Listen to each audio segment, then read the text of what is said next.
आज खाली अभी रेटा लगेबा बात त बुझ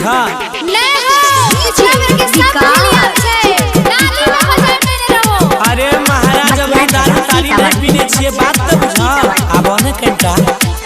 लागल छे 4 दिन से हमरा बुखार छुट्टे लागल छे 4 दिन से हमरा बुखार भागो नहीं त लगता झाड़ू के मार बाहरे होली अब हे भौजी बाहरे होली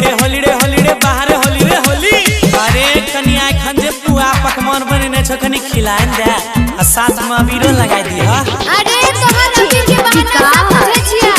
हम ने जइबा अरे हे रे अरे कनी पिचकारी निकाल के रख तो आइब गल रो आ कनी तो उने घसे कर जहने आइते डालिए देबै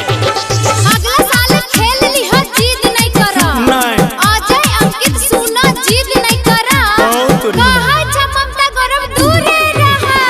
बाहरे होली रे बाहरे होली अभियो तक खेल ले के दुलड़बी भौजी भागला की मुझौ से सब आइले होली खेले।